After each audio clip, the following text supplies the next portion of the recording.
ছাত্ৰ-ছাত্ৰীসকল তোমালোকক মোৰ চেনেললৈ স্বাগতম জনাইছোঁ। আজি তোমালোকৰ বাবে মই লৈ আহিছোঁ ক্লাছ 9ৰ অসমীয়া সাহিত্য চয়নিকা কিতাপখনৰ অন্যপত্তি ব্যৱহাৰ লেচনটোৰ কেইটামান ইম্পৰ্টেণ্ট কুৱেশ্যন এনচাৰ। একৰ কটো হৈছে সাৰথি পুথিখন কাৰ ৰচনা? উত্তৰটি হ'ল সাৰথি পুথিখন সত্যনাথ বৰাৰ ৰচনা। খটো হৈছে কি নজনাৰ নিমিত্তে বহুতো মানুহে জীৱনত নানাবিধ উপদ্ৰৱ ভুগিবলগীয়া হয়। উত্তৰটি হ'ল সমাজত কাৰ লগত কেনেকুৱা ব্যৱহাৰ কৰিলে বা কেনেকৈ চলিলে সুখে সন্তোষে কাল নিয়াব পাৰি তাক নজনাৰ নিমিত্তে বহুত মানুহে জীৱনত নানাবিধ উপদ্ৰৱ ভুগিবলৈ পায়। গটো হৈছে কোনটো শ্ৰেণীৰ মানুহৰ শত্ৰু সৰহ? উত্তৰটি হ'ল ভৱিষ্যত নুগুণি মানুহৰ লগত কেটেৰা মাৰি কথা কোৱা নিৰ্বোধ খিংখিঙীয়া মানুহৰ শত্ৰু সৰহ। ঘটো হৈছে সঁচ ব্যৱহাৰৰ অনুপাত কি? উত্তৰটি হ'ল নম্ৰতা সঁচ ব্যৱহাৰৰ অনুপাত। ঙটো হৈছে মনত অহংকাৰ ৰাখি মুখত নম্ৰ হ'লে মানুহক কি কৰা হয়? উত্তৰটি হ'ল মনত অহংকাৰ ৰাখি মুখত নম্ৰ হ'লে মানুহক ছল কৰা হয়। প্ৰথম চটো হৈছে এই শ্ৰেণী মানুহৰ স্বভাৱ নিচেই পাতল। ইয়াত কোন শ্ৰেণী মানুহৰ কথা কোৱা হৈছে? উত্তৰটি হ'ল এই শ্ৰেণী মানুহৰ স্বভাৱ নিচেই পাতল। ইয়াত সেইটো শ্ৰেণী মানুহৰ কথা কোৱা হৈছে যিসকলে লগৰীয়াক হহুৱাবলৈ লোকৰ গুপ্ত কথা সদৰি কৰে। দ্বিতীয় চটো হৈছে কাৰ লগত সম্বন্ধ ৰাখিলে সততাক প্ৰশ্ৰয় দিয়া হয়? উত্তৰটি হ'ল সঠৰ লগত সম্বন্ধ ৰাখিলে সততাক প্ৰশ্ৰয় দিয়া হয়। বৰ্গীয় চটো হৈছে বহল ব্যাকৰণ পুথিখন কাৰ ৰচনা?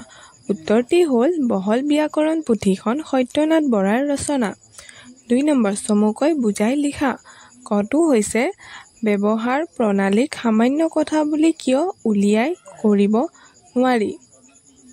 উত্তৰটি হ'ল মানুহ সামাজিক প্ৰাণী। সমাজ পাতি বাস কৰোঁতে বিভিন্ন মানুহৰ সৈতে নানা সম্বন্ধত বান্ধ খাই থকা যায়। এই সম্বন্ধবোৰৰ স্থায়িত্ব নিৰ্ভৰ কৰে মানুহৰ ব্যৱহাৰৰ ওপৰত। কাৰ লগত কেনেকুৱা ব্যৱহাৰ কৰিলে জীৱন সুখকৰ হয় সেই কথা সমাজৰ প্ৰত্যেক মানুহে জনা উচিত। তাক নজনাৰ বাবে মানুহে নানা ধৰণৰ দুখ কষ্ট ভুগিব লগা হয়। সাধাৰণতে সৎ চৰিত্ৰৰ লোকৰ ব্যৱহাৰো সৎ হয় বুলি ভবা যায় যদিও বাস্তৱ জীৱনত দেখা যায় যে অনেক চৰিত্ৰৱান মানুহৰ ব্যৱহাৰ দোষত আনৰ হিংসা গৰিহণাৰ পাত্ৰ হয়। আকৌ অনেক কপটীয়া চলাহী মানুহো ব্যৱহাৰৰ গুণত সকলোৰে আদৰ পাত্ৰ হয়। সেয়ে ব্যৱহাৰ প্ৰণালীক সামান্য কথা বুলি উলাই কৰিব নোৱাৰি। খটো হৈছে বিনয় ভাৱত দান কৰিব লাগে বুলি জ্ঞানীসকলে কিয় কৈছে? উত্তৰটি হ'ল দান মানেই হৈছে কাৰোবাক উপকাৰৰ বাবে কিবা দিয়া। মনত কপটতা ৰাখি কাৰোবাক কিবা দান কৰিলে একো ফল পোৱা নাযায়। কিয়নো কপট আচৰণ বা চিন্তাই মানুহৰ ওপৰত নেতিবাচক প্ৰভাৱ পেলায়। দানো তেতিয়া অশুভ বুলি ভাবি সন্দেহৰ চকুৰে চায়। যদিও কাৰো উপকাৰেই নহয় তেন্তে দান কৰাটো অনৰ্থক। সেয়ে জ্ঞানী লোকে বিনয় ভাৱত দান কৰিব কৈছে। বিনয় বচন বিনয় ব্যৱহাৰে মানুহক আশ্বস্ত কৰে অন্তৰ সাপ পেলায়। উপনিষদেও সেয়ে ত্যাগ কৰি দান দিয়াৰ কথা কৈছে। বিনয়ী হৈ কৰা দান মানুহে কাহানিও নাপাহৰে। সেয়ে ই ফলৱৰ্তী ব্যৱহাৰত বিনয় মিশ্ৰণে ব্যক্তিত্ব ৰহণ দুগুণে চৰায়। কথাষাৰে এই তাৎপৰ্যই বহন কৰিছে। ৩ নম্বৰ হৈছে তাৎপৰ্য ব্যাখ্যা কৰা। কটো হৈছে নম্ৰতা সঁচ ব্যৱহাৰৰ অনুপাত। উত্তৰটি হ'ল ব্যৱহাৰে মানুহৰ পৰিচয় কঢ়িয়ায়।